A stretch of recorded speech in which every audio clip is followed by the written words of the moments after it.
It's funny when you actually think about it. If you die from coronavirus, your death will technically be made in China. Think about that. Like, very carefully. Welcome to Break Time on Westside, your number one break time podcast show, coming to you from Nairobi, Kenya. The man on the mic is Sir Denver B, and this is a brand new series known as Tweetstreet. Something I promised to give you guys just before I got out of the break while I was doing the minisodes. And should I really give a reason? Okay, so fan favorite section had to sort of end for now because it seemed as though, well, over time, fan favorite section got very little fan interaction. And obviously, if I go and I fake fan reception for a long time, of course, at some point, even though there's a fake it till you make it type of vibe that people tend to get here and there, I didn't feel like I was being very authentic. So I figured this would be a perfect time to sort of end it. It's lasted about 2 seasons, which is probably long enough. And maybe once we grow the followership a little bit more, once we have more people sort of contributing, then maybe I can start bringing it back. So for that reason, I chose, let's move on to somewhere where a lot of opinions are shared, a lot of insights, a lot of thoughts, a lot of fantasies, a lot of challenges are shared online. And that's Twitter, which is because a lot of things do happen on Twitter and I do reference a lot of things from Twitter. So I might as well handle them all here and, have this as a platform that takes advantage of such. That's pretty much it. Anyways, while I am moving past the explanation bit, first of all, and I know this is something that happened last week on Friday, but it sort of still kind of is amusing even till today. OnlyFans.com was hacked. So the popular porn site OnlyFans.com, which features a bunch of different porn stars, amateurs and all, even experienced porn stars, well, who would upload their own videos for people that would subscribe to their channel and watch their videos, was hacked. Now, about 100 terabytes of porn was actually leaked online. Now, how do I put this? I think people fail to understand how much 100 terabytes of porn is, because some people are like, it's not that much porn, and granted, with 100 terabytes of porn, you can do a lot of masturbation. I got a link which was about 1.08 terabytes, and if you actually do check the links right now, it has been shut down. The places where all the leaked porn was placed was eventually brought down, courtesy of OnlyFans, of course. For proper context, because some people might not think that that's a lot of porn, but let me put it to you like this. I stay in an apartment block of around 11 apartments, and personally, my phone's hardware storage, laptop plus hard drive, is about grand total about 1.7, 1.8 terabytes. My brother's is around there. It's about 2 terabytes. My parents combined is about 2 terabytes. So that's about 6. Even though everyone had the same exact amount per house, and obviously there's people with around the same or maybe less, because there's not that many people in the apartment block really, it wouldn't even come to 100 terabytes. Like, all of our combined total storage as an apartment block would not be able to fit all of that database. So that was a ton of porn. Luckily, I did get my link, which had about 1.08 terabytes. Still didn't download it. Wasn't really my type of porn to watch. So it did kind of create quite a bit of a buzz online. The only unfortunate bit is it ended up being pulled down after a couple of hours. Seems like OnlyFans went to bed and then they woke up, oh shit, we've been hacked, and then they had to pull that shit down. But that being said, it clearly showed how many people in the internet love their porn. Like, people were so eager to get the link. Everyone on Twitter, at least as far as the person that posted up that it was hacked and there was porn available, like almost everyone was asking for a link. And when one person posted up the link, accessing the site became a little bit harder. But that being said, like, you do know that you don't necessarily need to to pay so much for porn. Pornhub has free porn, there's other places where you can get porn and shit. And just so you know, Pornhub did not pay me to actually make that statement. But anyways, that being said, we should probably move on to other things that were on Twitter that kind of caught my eye. Now, there was this BS that I saw last Friday as well. I don't know, like Twitter had very interesting shit last Friday. It was regarding, consent, and it wasn't even anything that bad. It was because people had started up this whole thing of consent is sexy. I saw it on a retweet from a certain friend of mine that I follow on Twitter, and it was just referencing a certain tweet which said consent is sexy.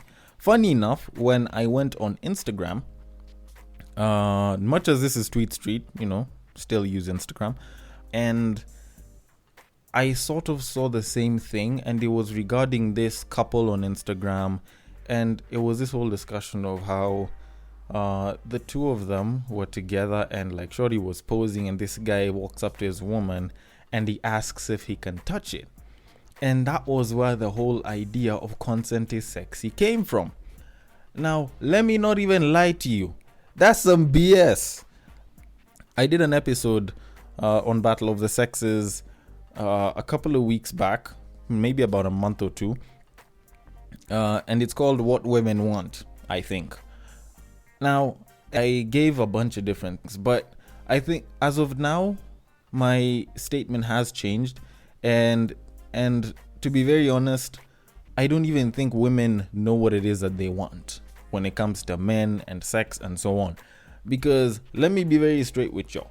Women say that they want a man who communicates.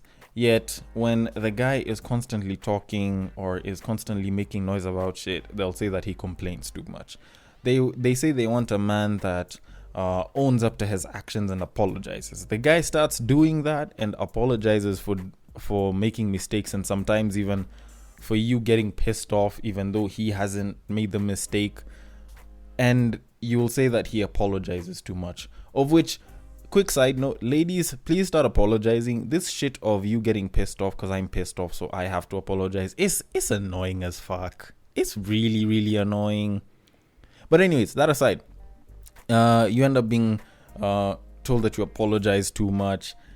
Then there's also, when you hear shorties talking about how they want a guy who is properly well dressed to take them out on a date. Yet when the guy dresses up, hell, maybe even puts on a suit and shit, picks her up on a nice Tuesday, Wednesday, maybe even a Friday evening, and takes her to a very fine restaurant, after she's all dressed up and dolled up and shit, and then takes her back home. It doesn't mean that he'll necessarily get this shorty. Like, this guy will even be perceived to be doing too much for her. So at the end of it, what exactly do women want? Because what they want is also what they don't want. And that's why this whole consent is sexy thing is starting to piss me off. Because no word of a lie, the number I am scrolling online and I see this thing about how shorties want a guy to pull up on them, especially from the back, and grab them. Did they ask for consent to that? No, but you loved it. There was also this video that I saw about a month and a half ago about how, like this guy pulls up to his shorty who's like in the kitchen cooking and shit, and just like slides her shit down and just slides it in from the back. And shorties were busy talking about how, damn, they want such shit to happen to them. They look forward to such. They never get such. How they really, really want to get such things. And I'm like, can you at least decide what it is that you want with your lives? Like, at least for us, we know what it is that we want. We do want the sex. We do want the affection. We do want a certain level of care. We don't want to be bothered by a lot of shit. We want some time with the boys, and we want you to take much less time when you're going shopping with us. That's it. We have very, very few demands. We're a lot easier to handle. And if you don't cheat on us, that would be highly appreciated as well. But that being said, you look at what women ask for and what it is that they end up taking, and it changes. Because at this rate, I honestly feel as though what women want is dependent on what an Instagram couple busy portraying relationship goals sort of say they like, or what they sort of say that they want. And it is getting very annoying.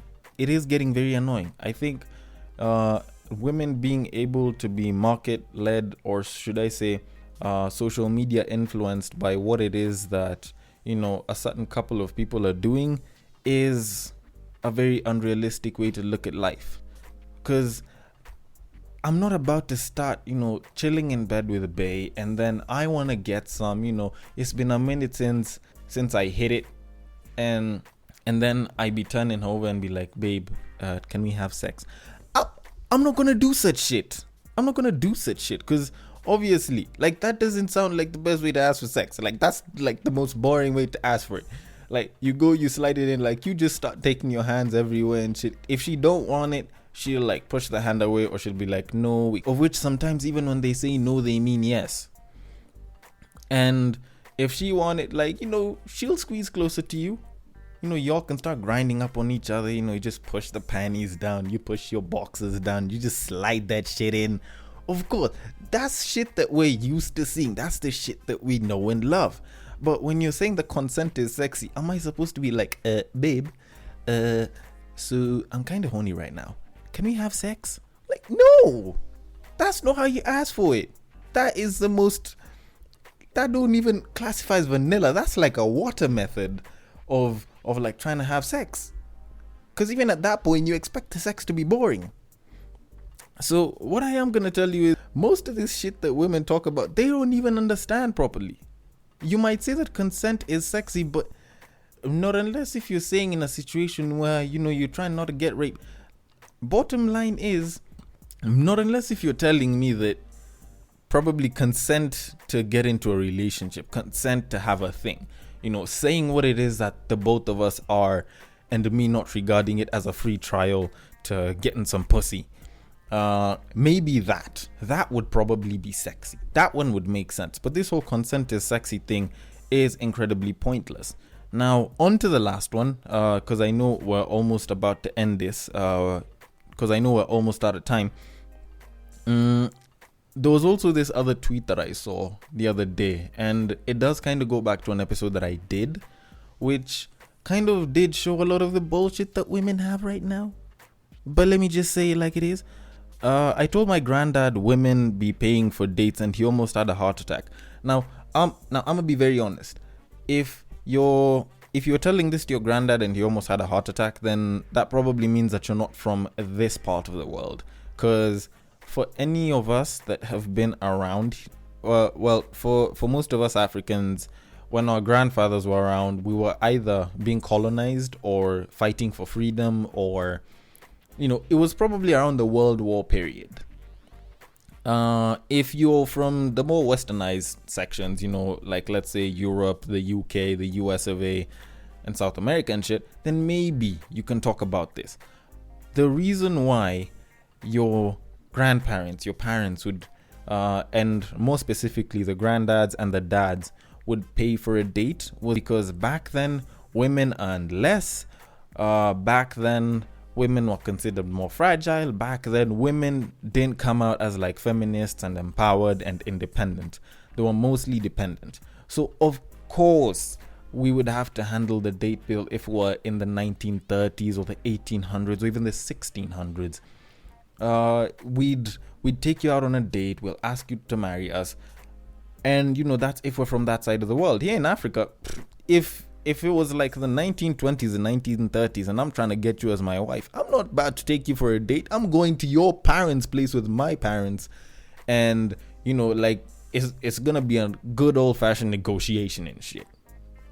Nothing about trying to go and be like, hey, can I take you for a date? And I take you for a bunch of dates, and then we start dating, and then I marry you. That's not how it works. That's not how it works here.